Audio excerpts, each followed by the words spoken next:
Hi friends, welcome to KB Arts and Creations. இன்றைக்கி நம்ம சேனலில் ஏரோ ஸ்டிச் வந்து எப்படி பண்ணலான்னு சொல்லிட்டு பார்க்க போகிறோம். நீங்கள் இப்போ தான் நம்ம சேனல் ஃபஸ்ட் டைம் பார்க்குறீங்கன்னா மறக்காமல் சப்ஸ்கிரைப் பண்ணிக்கோங்க. நம்ம வந்து ஏரோ ஸ்டிச் பண்ணுறதுக்கு ஒரு 2 லைன் வந்து நான் ட்ரா பண்ணிக்கிறேன். ஃபஸ்ட்டு ஸ்கேல் வச்சு ரேண்டமாக வந்து நீங்கள் வந்து 2 லைன் போட்டுக்கலாம். நம்ம அந்த டிஸ்டன்ஸ் 2 லைனுக்கு எவ்வளோ டிஸ்டன்ஸ் விடுறோமோ அதுக்கேற்ற மாதிரி அந்த ஏரோ ஸ்டிச் வந்து நமக்கு கிடைக்கும். நான் வந்து இப்போ இந்த மாதிரி 2 லைன் போட்டுக்கிறேன். போட்டுட்டு ஸ்டார்ட் பண்ணுறேன்னா ஃபஸ்ட்டு நான் வந்து ஜரி த்ரெட்டில் வந்து உங்களுக்கு போட்டு காட்டுறேன். கோல்டு ஜரி எடுத்திருக்கேன். கோல்டு ஜரி எடுத்து எப்பவும் போல் எண்ணாட் போட்டு ஃப்ரேமுக்கு கீழே கொண்டு போயிட்டேன். எப்பவும் போல் நம்ம ஸ்டார்ட் பண்ணும்போது ஒரு குட்டி லாக் வந்து போட்டுட்டு ஸ்டார்ட் பண்ணிக்கோங்க. அப்போ தான் நம்ம பண்ணுற ஸ்டிச் வந்து ஸ்ட்ராங்காக இருக்கும். அந்த இடத்துல 2 லைனுக்கும் சென்டரில் வந்து த்ரெட் எடுக்கிறேன். எடுத்துகிட்டு சைடில் வந்து கொண்டு வரேன். லெஃப்ட் ஆர் ரைட் எந்த பக்கம்னாலும் கொண்டு போகலாம். ஸ்டிச் பண்ணிவிட்டு ஒரு குட்டி லாக் வந்து போட்டுக்கணும். அப்படியே மறுபடியும் வந்து ஆப்போசிட் லைனுக்கு வந்து கொண்டு போயிட்டு அங்கேயும் வந்து ஒரு குட்டி லாக் போட்டுட்டு வந்து எடுத்துகிட்டு போகிறேன். இப்போ மறுபடியும் நம்ம ஃபஸ்ட்டு எங்கே ஸ்டிச் பண்ணமோ அந்த இடத்துல ஸ்டிச் பண்ணிவிட்டு அங்கேயும் வந்து ஒரு குட்டி லாக் போட்டு ஒரு ட்ரையாங்கிள் மாதிரி ஃபார்ம் பண்ணிக்கிறோம். உங்களுக்கு பார்த்தா நல்லா தெரியும்னு நினைக்கிறேன் நம்ம எப்படி ஸ்டிச் பண்ணுறோன்னு சொல்லிவிட்டு.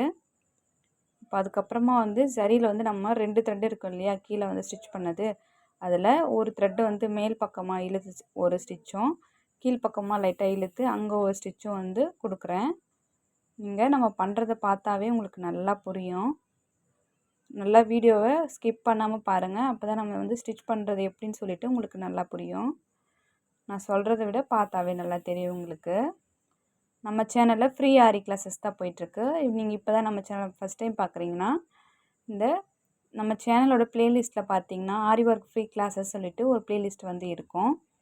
அந்த ப்ளேலிஸ்ட்டில் போய்ட்டு பார்த்தீங்கன்னா நம்ம ஃபஸ்ட் டே கிளாஸில் இருந்து எல்லா வீடியோஸுமே அதில் இருக்கும். உங்களுக்கு என்ன மெட்டீரியல்ஸ்லாம் நமக்கு தேவைப்படும், என்னென்ன ஸ்டிச்சஸ்லாம் நம்ம வந்து கற்றுப்போகிறோம் எல்லாமே இருக்கும். அதில் நம்ம பேசிக்காக வந்து ஃப்ரேம் எப்படி ஃபிக்ஸ் பண்ணுறது எல்லா கிளாஸஸோட வீடியோஸுமே அதில் இருக்கும். அதில் பார்த்து நீங்கள் 1 பை 1 ஃபாலோ பண்ணிவிட்டு வரலாம். நீங்கள் நம்ம கிளாஸை வந்து ஃபாலோ பண்ணுறீங்கன்னா இந்த வீடியோ டிஸ்கிரிப்ஷன் பாக்ஸில் என்னோடய இன்ஸ்டாகிராமில் லிங்க் வந்து கொடுக்குறேன். அதில் வந்து நீங்கள் ஃபாலோ பண்ணிக்கலாம். நீங்கள் பண்ணுற ஒர்க் வந்து எனக்கு அதிலே வந்து ஷேர் பண்ணலாம். இல்லைனா வாட்ஸ்அப் நம்பரும் கொடுத்துருக்கேன். வாட்ஸ்அப் நம்பர்லேயும் வந்து நீங்கள் பண்ணுற ஒர்க் வந்து எனக்கு ஷேர் பண்ணலாம். நான் வந்து நீங்கள் பண்ணுற ஒர்க் வந்து கரெக்டாக இருக்கா அப்படின்னு சொல்லிட்டு உங்களுக்கு சொல்கிறேன். உங்களுக்கு ஏதாச்சும் டவுட்ஸ் இருந்தாலும் வந்து நீங்கள் கேட்டுக்கலாம் என்கிட்ட. இதுதான் வந்து ஏரோ ஸ்டிச்சு பாருங்கள். ஒரு ஏரோ மார்க் மாதிரி நம்ம ஏரோ மார்க் எப்படி போடுவோமோ அந்த மாதிரி இருக்கும் இது உங்களுக்கு. நம்ம ஒவ்வொரு ஸ்டிச்சும் வந்து ப்ராக்டிஸ் பண்ணுறத ஒரு டிசைனில் வந்து அப்ளை பண்ணி பாருங்கள். ஒவ்வொரு ஸ்டிச்சுக்கும் ஒரு லுக் இருக்கும் நமக்கு. நம்ம அதை ஒரு டிசைனில் அப்ளை பண்ணி பார்க்கும்போது உங்களுக்கு அதோட லுக் வந்து உங்களுக்கு தெரியும். நீங்களும் ஃபஸ்ட்டு இந்த மாதிரி சரியில் வந்து ட்ரை பண்ணி பார்த்துட்டு அதுக்கப்புறமா வந்து சில்க் த்ரெட்டில் வந்து ப்ராக்டிஸ் பண்ணலாம். பிகினர்ஸாக இருக்கும்போது ஃபஸ்ட்டு சரியில் வந்து ட்ரை பண்ணுங்கள். அதுக்கப்புறமா சில்க் த்ரெட்டில் வந்து ப்ராக்டிஸ் பண்ணலாம். நம்ம எல்லா ஸ்டிச்சுமே வந்து நல்லா ப்ராக்டிஸ் பண்ணும்போது நமக்கு த்ரெட்டை வந்து எப்படி ஹேண்டில் பண்ணணும், நீடில் வந்து எப்படி வந்து நமக்கு ஹேண்ட்லிங் பண்ணணும்னு சொல்லிவிட்டு உங்களுக்கு நல்லா வந்து ஐடியா கிடைக்கும். எந்த ஸ்டிச்சாக இருந்தாலுமே உங்களால் ஈஸியாக போட முடியும் எல்லாத்தையும் வந்து ப்ராக்டிஸ் பண்ணும்போது. இந்த ஸ்டிச் வந்து நம்மளால் பண்ண முடியாது உங்களால் நினைக்கவே முடியாது. நம்ம ப்ராக்டிஸ் பண்ணுறதை பொறுத்து தான் வந்து நமக்கு ஸ்பீடும் வரும். இந்த மாதிரி ஸ்டிச்சஸ்லாம் வந்து நல்லா நீங்கள் ப்ராக்டிஸ் பண்ணிகிட்டே வரும்போது நீங்கள் ஒரு ப்ளவுஸ் ஒர்க் பண்ணுறீங்கன்னா உங்களுக்கு ஸ்பீட் வந்து நல்லா வரும் உங்களுக்கு. அதுக்கு தான் வந்து எல்லா ஸ்டிச்சையும் வந்து நல்லா ப்ராக்டிஸ் பண்ணுங்கன்னு சொல்கிறது. நான் இப்போ சேம் மெத்தடில் தான் வந்து ஏரோ ஸ்டிச் வந்து பண்ணிட்டு வரேன். அந்த த்ரெட்டை வந்து மேல் நோக்கி ஸ்டிச் பண்ணும்போது அங்கே ஒரு செயின் கொடுத்துட்டு கீழ்ப்பக்கமாக இழுத்து அந்த இன்னொரு த்ரெட்டை ஒரு செயின் ஸ்டிச் வந்து கொடுத்துட்டு அங்கே வந்து ஒரு குட்டி லாக் போட்டுக்கணும். அப்போ தான் வந்து நம்ம கொடுக்குற ஸ்டிச் வந்து அந்த இடத்துல ஸ்ட்ராங்காக இருக்கும்.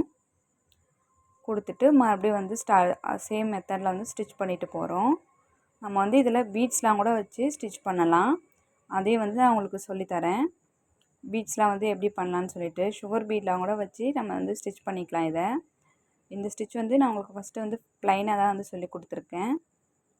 நம்ம இதில் பீட்ஸு கர்தானா எது வேணாலும் வந்து வச்சு ஸ்டிச் பண்ணிக்கலாம் டெக்கரேட் பண்ணுற மாதிரி.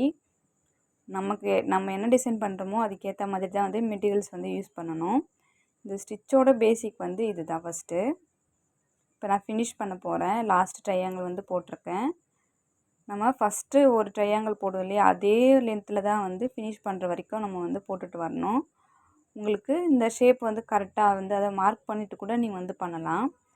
எல்லா இடத்துலையும் 2 லைன்லையுமே சேம் டிஸ்டன்ஸில் 1 சென்டிமீட்டர் வந்து மார்க் பண்ணிவிட்டு கூட நீங்கள் வந்து கரெக்ட் சைஸில் வந்து பண்ணலாம். நான் வந்து மார்க் பண்ணலை. 2 பக்கமும் 1 சென்டிமீட்டர் வந்து நீங்கள் மார்க் பண்ணிவிட்டு பண்ணிங்கனாலும் உங்களுக்கு சேம் சைஸில் கிடைக்கும். ப்ராக்டிஸ் பண்ணும்போது அப்படி பண்ணிவிட்டு வேணும்னா நீங்கள் அதுக்கப்புறமா வந்து ஃப்ரீ ஹேண்ட்லேயே வந்து அப்படியே வந்து ஸ்டிச் பண்ணிவிட்டு போகலாம். நான் ஃபினிஷ் பண்ணிவிட்டு பாருங்கள். ஃபினிஷ் பண்ணும்போது எப்பவும் போல் எண்டில் வந்து நாட் போட்டுட்டு ஃபினிஷ் பண்ணுறேன். எண்ட் நாட் போட மறக்காதீங்க. இப்போ அடுத்ததாக வந்து சில்க் த்ரெட்டில் வந்து போட்டு காட்டுறேன் பாருங்கள். சேம் மெத்தடில் தான் ஸ்டார்ட் பண்ணுறோம். நீங்கள் இப்போ தான் நம்ம சேனல் ஃபஸ்ட் டைம் பார்க்குறீங்கன்னா மறக்காமல் சப்ஸ்கிரைப் பண்ணிக்கோங்க. சப்ஸ்கிரைப் பண்ணிவிட்டு பக்கத்துலேயே ஒரு பெல் ஐக்கானை கிளிக் பண்ணி ஆல் பட்டனை ப்ரெஸ் பண்ணிக்கோங்க. அப்போ தான் நம்ம போடுற எல்லா வீடியோஸும் உங்களுக்கு நோட்டிஃபிகேஷனில் வரும். இந்த வீடியோ வந்து நீங்கள் ஸ்கிப் பண்ணாமல் பாருங்கள். அப்போ தான் நம்ம இடையில ஏதாவது டிப்ஸ் சொன்னாலுமே உங்களுக்கு தெரியும். இப்போ நான் வந்து சில்க் த்ரெட் எடுத்திருக்கேன். டபுள் த்ரெட் தான். எப்பவும் போல் ஃபஸ்ட்டு நான் சரியில் எப்படி போட்டனோ அதே மாதிரி ஸ்டார்ட் பண்ணிக்கிறேன். ஸ்டார்ட் பண்ணிவிட்டு நான் அதில் வந்து உங்களுக்கு ஒரு பேர்ல் வந்து வச்சு ஸ்டிச் பண்ணி காட்டுறேன். நம்ம அந்த ட்ரையாங்கிள் வந்து டிஸ்டன்ஸ் எவ்வளோ இருக்கோ அதை பொறுத்து தான் வந்து பீட்ஸ் வந்து நம்ம வைக்க முடியும். சுகர் பீட் எது வேணாலும் வைக்கலாம். நான் உங்களுக்கு இப்போ வந்து ஒரு பேர்ல் மட்டும் வச்சு ஸ்டிச் பண்ணி காட்டுறேன் பாருங்கள். சேம் அதே மாதிரி தான் அந்த ட்ரையாங்கிள் வந்து ஃபார்ம் பண்ணிவிட்டு அந்த மேலேருந்து இருக்கிற ஸ்டிச்சில் வந்து ஒரு பேர்ல் வந்து கொடுத்துட்டு சேம் அதே மெத்தடில் வந்து ஸ்டிச் பண்ணுறேன் நான். இப்போது வீடியோ வந்து நீங்கள் கிளியராக பார்த்தீங்கன்னா உங்களுக்கு தெரியும் நான் எப்படி பண்ணுறேன்னு சொல்லிவிட்டு. ஃபஸ்ட்டு வந்து ட்ரையாங்கிள் வந்து நம்ம ஃபார்ம் பண்ணிக்கணும். லெஃப்ட்டில் ஒரு ஸ்டிச்சு, ரைட்டில் ஒரு ஸ்டிச் அந்த மாதிரி வந்து ரெடி பண்ணிவிட்டு ட்ரையாங்கிள் வந்து ஃபார்ம் பண்ணிவிட்டு அதுக்கப்புறமா வந்து ஒரு பேர்ல் போடுறேன். நீங்கள் பேர்ல் போடலைன்னா gold colour bead, sugar bead, cut bead எது வேணாலும் வந்து வச்சு ஸ்டிச் பண்ணலாம். அந்த இடத்துல எவ்வளோ ஸ்பேஸ் இருக்கோ அதுக்கேற்ற மாதிரி பீட்ஸ் வந்து நீங்கள் அங்கே கொடுக்கலாம். நம்ம சேனலில் வந்து பேசிக்லேருந்து அட்வான்ஸ் லெவல் வரைக்கும் எல்லா கிளாஸஸுமே வந்து நம்ம ஃப்ரீயாக தான் வந்து எடுக்கிறோம். உங்கள் ஃப்ரெண்ட்ஸ் யாராச்சும் ஆரி ஒர்க் கற்றுக்கணும்னு நினைக்கிறாங்கன்னா அவங்களுக்கும் வந்து நம்ம கிளாஸை பற்றி இன்ஃபார்ம் பண்ணுங்கள். அவங்களுக்கும் வந்து யூஸ்ஃபுல்லாக இருக்கும்னு நினைக்கிறேன்.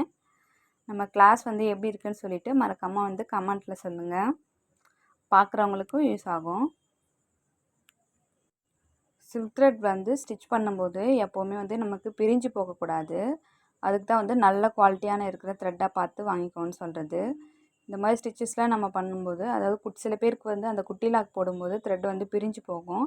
சம்டைம்ஸ் வந்து த்ரெட்டோட கட் ஆக சான்ஸ் இருக்குது. நம்ம இந்த ஐநீடில் பண்ணுறதுனால சில பேருக்கு ஸ்டார்டிங்கில் நிறைய டைம் வந்து த்ரெட் வந்து கட் ஆகும் அந்த நீடிலோட ஷார்ப்னஸ் பட்டு. ஆனால் ப்ராக்டிஸ் பண்ணதுக்கப்புறம் உங்களுக்கு கரெக்டாக வரும். நம்ம த்ரெட்டு வந்து எந்த அளவுக்கு ஸ்மூத்தாக வந்து கொண்டு போகிறோமோ அதுக்கு அந்த அளவுக்கு வந்து அந்த டிசைனோட அவுட்புட் வந்து நமக்கு கிடைக்கும். த்ரெட் வந்து எப்போவுமே வந்து ஸ்மூத்தாக வந்து ஹேண்ட்லேட் பண்ணுங்கள். ரொம்ப டைட்டாக பிடிச்சி இழுத்திங்கன்னா த்ரெட் வந்து சீக்கிரமாகவே கட் ஆகிடும். ஏன்னா சில்க் த்ரெட் வந்து ரொம்ப சாஃப்டாக இருக்கும். சரி வந்து திக்காக இருக்கும். அதனால் அது வந்து பிரச்சனை கிடையாது. நம்ம இழுத்தா கூட சில்க் த்ரெட் வந்து ரொம்ப சாஃப்டாக இருக்குன்றதுனால உங்களுக்கு சீக்கிரமாக கட் ஆகும். அது மட்டும் பார்த்துக்கோங்க. ஏன்னா சில்க் த்ரெட் வந்து ஃபில்லிங்லாம் நம்ம கொடுப்போம். ஃபில்லிங்லாம் கொடுக்கும்போது அந்த த்ரெட் வந்து ஸ்மூத்தாக இருக்கணும். பார்க்க ஃபினிஷிங் வந்து அங்கங்கே பிரிஞ்சு போன மாதிரி தெரிஞ்சால் வந்து அந்த டிசைனோட லுக் வந்து கெட்டு போயிடும். அதனால் வந்து த்ரெட்டை வந்து எவ்வளோக்கு எவ்வளோ ஸ்மூத்தாக வந்து ஹேண்டில் பண்ணணுமோ அந்த அளவுக்கு வந்து நீங்கள் ப்ராக்டிஸ் பண்ணிக்கோங்க. ஃப்ரீயாக இருக்கும்போது நிறைய ஸ்டிச்சஸ் வந்து போட்டு பாருங்கள். நம்ம ஃபஸ்ட்டு போடுற ஸ்டிச்சஸ்லாம் கூட இப்போ யூஸ் பண்ணி ஏதாவது ஒரு டிசைன் வந்து க்ரியேட் பண்ணி பாருங்கள். ஏன்னா நம்ம க்ரியேட் பண்ண தான் டிசைன்ஸ் வந்து நமக்கு எப்படி வந்து கொடுக்கணுன்ட்டு உங்களுக்கு தெரியும். எந்த ஒரு டிசைன் எடுத்தாலுமே உங்களால் செய்ய முடியும்னு சொல்லிட்டு ஒரு கான்ஃபிடென்ட்டும் வரும் உங்களுக்கு. அதனால் வந்து நிறைய ஸ்டிச்சஸ் வந்து போட்டு ப்ராக்டிஸ் பண்ணுங்கள். நான் இப்போது சேம் மெத்தடில் வந்து ஸ்டிச் பண்ணிவிட்டு வரேன். இந்த வீடியோ உங்களுக்கு பிடிச்சிருந்தா லைக் பண்ணுங்கள். உங்கள் ஃப்ரெண்ட்ஸ் யாராச்சும் ஆரி ஒர்க் கற்றுக்கணும்னு நினைக்கிறாங்கன்னா அவங்களுக்கும் நம்ம வீடியோஸ் வந்து ஷேர் பண்ணுங்கள். அவங்களுக்கும் வந்து யூஸ்ஃபுல்லாக இருக்கும். இந்த நம்ம கிளாஸ் வந்து எப்படி இருக்குன்னு சொல்லிட்டு கமெண்ட்டில் சொல்லுங்கள். உங்களுக்கு ஏதாச்சும் டவுட்ஸ் இருந்தாலும் வந்து கமெண்ட்டில் கேளுங்கள். நான் வந்து உங்களுக்கு ரிப்ளை பண்ணுறேன். நீங்கள் இன்னும் நம்ம சேனலில் சப்ஸ்கிரைப் பண்ணலைன்னா மறக்காமல் சப்ஸ்கிரைப் பண்ணிக்கோங்க. இப்போ சேம் மெத்தடில் வந்து நான் முடிக்க போகிறேன் பாருங்கள். நீங்கள் இல்லைனா ஒரு ஸ்டிச்சுக்கு வந்து போலும், இன்னொரு ஸ்டிச்சுக்கு வந்து கோல்டு கலர் பீட் இல்லை சுகர் பீட் அந்த மாதிரி மாற்றி மாற்றி கூட ஸ்டிச் பண்ணலாம். சேம் மெத்தடில் தான் பண்ணணும்னு சொல்லிட்டு கிடையாது. நம்ம க்ரியேட் பண்ணுறது தான் வந்து டிசைன்ஸு. ஒரு பேர்ல் இன்னொரு இடத்துல வந்து ஒரு பீடு இல்லைன்னா சுகர் பீடு, கட் பீட் அந்த மாதிரி மாற்றி மாற்றி கொடுத்து ஸ்டிச் பண்ணி பாருங்கள். அந்த மாதிரியும் வந்து நம்ம ட்ரை பண்ணலாம். இப்போ நான் ஃபினிஷ் பண்ண போகிறேன். ஃபினிஷ் பண்ணும்போது எப்பவும் போல் எண்ணாட் போட்டுட்டு ஃபினிஷ் பண்ணுங்கள். மறந்துடாதீங்க எண்ணாட் போட. நம்ம எண்ணாட் போட மறந்துட்டோன்னா நம்ம பண்ண ஸ்டிச்சஸ் எல்லாமே வந்து ரிமூவ் ஆகிடும். நம்ம இப்போ எண்ணாட் போட்டு ப்ராக்டிஸ் பண்ணால் தான் நம்ம ஃப்யூச்சரில் வந்து ப்ளவுஸ் ஒர்க்லாம் பண்ணும்போது நமக்கு வந்து அது பழக்கத்தில் வரும். நீங்கள் ஒரு நல்ல ஒரு டிசைன் வந்து முடிச்சுட்டு எண்ணாட் போடாமல் விட்டுட்டிங்கன்னா ஃபுல்லாக வந்து பிரிஞ்சு போய் நம்ம செஞ்சது எல்லாமே வந்து வேஸ்ட்டாக போயிடும். அதனால் வந்து எப்போவுமே எந்த ஒரு ஸ்டிச்சஸ் வந்து ப்ராக்டிஸ் பண்ணாலுமே எண்ணாட் போட மறந்துடாதீங்க. நான் வந்து இப்போ எண்ணாட் போட்டு ஃபினிஷ் பண்ணிக்கிறேன். நீங்களும் வந்து இந்த ஸ்டிச்சை வந்து நல்லா ப்ராக்டிஸ் பண்ணி ஒரு டிசைனில் வந்து அப்ளை பண்ணி நீங்கள் ப்ராக்டிஸ் பண்ணுறதை எனக்கு ஒரு ஃபோட்டோ எடுத்து வந்து வாட்ஸ்அப்பில் வந்து ஷேர் பண்ணுங்கள். இந்த வீடியோ உங்களுக்கு பிடிச்சிருந்தா மறக்காமல் லைக் பண்ணிக்கோங்க. தேங்க்ஸ் ஃபார் வாட்சிங்.